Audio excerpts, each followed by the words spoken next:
man is this, whom even wind and sea obey? The Gospel of the Lord.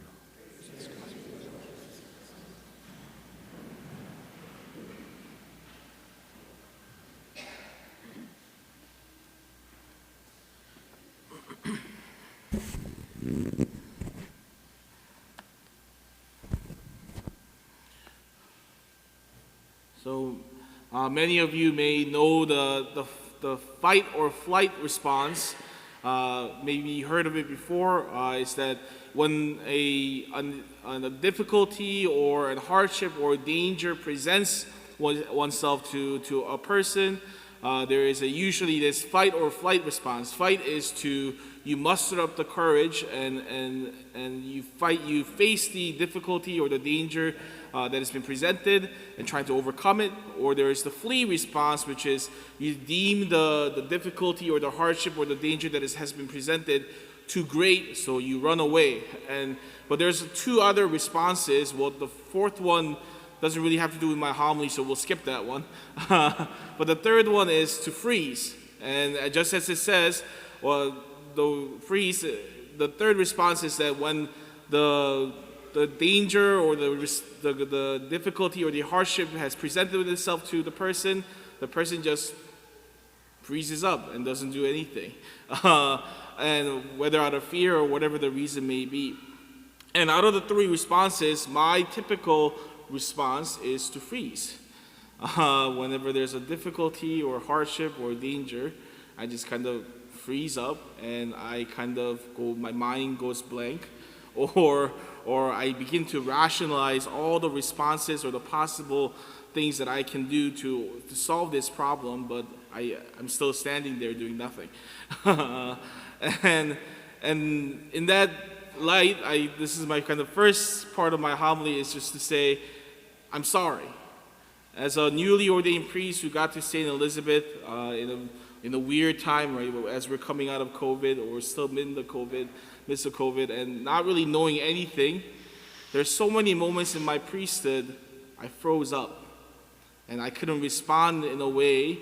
I didn't know how to respond, and so I was just standing there and didn't really know what to do, how to respond. And it's not just from the difficulties or the hardships, but even good things, like the love and the support and the care that you have shown me. I just didn't know how to respond to those amazing things, and I just froze up. And this is where the first part of my message, I'm truly sorry.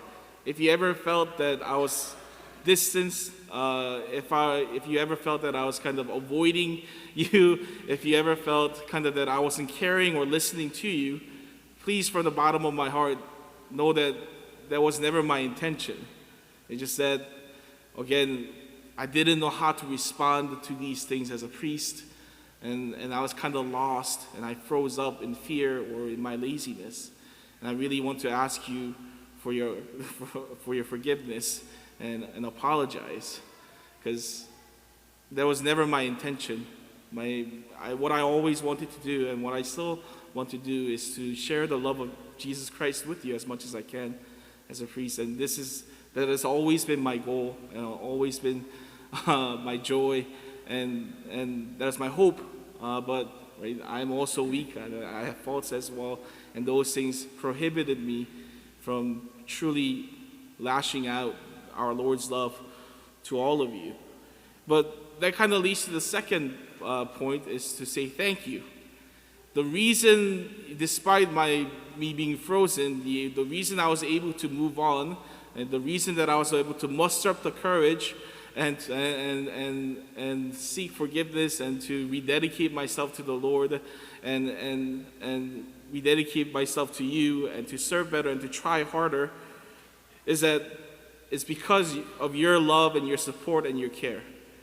Is those things, those little words that you may say to me, like, Father, that's a good homily, or Father, the children are really looking up to you, or you're doing great. Those little things, moments, really warmed my heart, and it thawed me from being frozen, and it gave me, again, hope, and it allowed me to focus back on our Lord, to seek our Lord once again for all our help, for my help, and for my strength and all these things. And that's why I say thank you. I can't express, the words cannot really express how grateful I am to the time that I was here, all the times that I enjoyed my 4 years here greatly. I learned so much, I grew so much, right? I came to really love the life that the Lord has called me to, this life of priesthood, because of all the love and care and the support that He has shown me. And it is through your intercessory prayers that I'm able to live my life as a priest. It's your prayers. And I think this comes to the gospel today, and my main message today as well is the intercessory power of the Eucharist. For past few weeks, we've been talking about the Eucharistic revival, right? Starting with Deacon John and Father Stephen and Father Jack, and I really want to kind of focus on the beauty of what the Eucharist really allows us to do.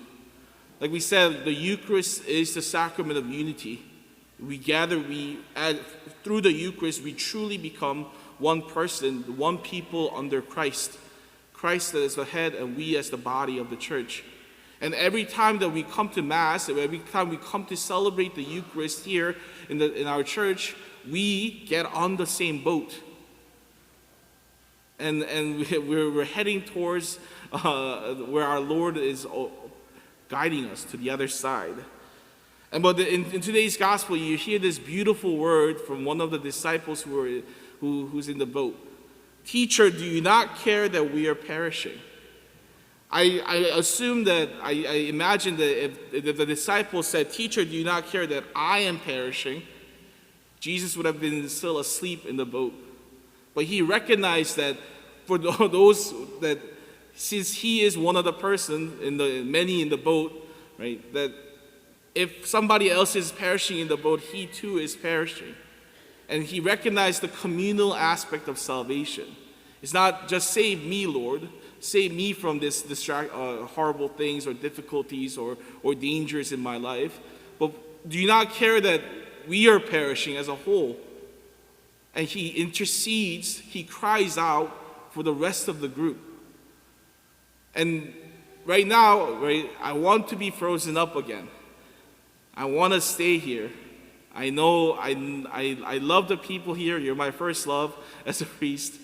You know, I have received so much love. I know I'm cared for. I know I'm appreciated. I know I'm loved here. And to leave that is just such a sad thing. And I know how St. Elizabeth functions now, so I know what to do, you know. I have 4 years under my belt, so I feel a little bit more comfortable, right, being here and serving all of you. And everything in my body, right, all of it, just my mind as well, just like stay here. Stay here. And I want to freeze up. But it is your prayers, right, that sees you and says, Lord, do you not care that Father Jay is frozen and he's perishing? So save him. And he wakes up. He wakes up to warm my heart again, to remind me again, right, that hey, you know I'm with you always. You know that people are praying for you. And it allows me to, again, muster up that courage to face my new assignment and to be excited for what the Lord has prepared for me in Jersey City. And again, it is this intercessory power that we receive from the Eucharist, that we are able to recognize the needs, the lacks, the wants of not just ourselves, but each other, for those who are all united as one under our Lord in the Eucharist. And in the church, in the whole Catholic Church, it's not just myself who's frozen. There's so many people frozen for so many reasons, that the difficulties or the challenges, the hardships they're facing is so great that they even forget to look for the Lord who's always with them. And it is kind of our call, our duty, our vocation to cry out for them as well. Because again, we're never saved alone. Salvation is always communal. So we cry out on their behalf. I mean, we might be good, but we cry out on their behalf. Lord, do you not care that we're perishing from illnesses, from poverty, from anxiety, from hunger, from violence? And the Lord wakes us up And he moves us and calls us to share the gospel as we go out. And I know from my own experience here, this community, right? The Lord truly wakes us up. It's a community that has been woken by God. I see so many people being inspired. I saw so many people go out and share the love they have received from our Lord. And again, that love has been communicated to me as well. And again, so, right, this is the gratitude and the strength that I receive is so real from all of you. And this is kind of I think the most important part is that pray for me. Right? I really need prayers. The life that the Lord has called me to cannot be sustained without the prayers of the people. And I want to ask you again, we're in the same boat. If you see anyone frozen, right, if you see me frozen, cry out on behalf of me. Lord, save us. And so, I'm sorry, once again. I hope that you can find in your heart to forgive my weaknesses and my faults. Right? Thank you. You have been my first love.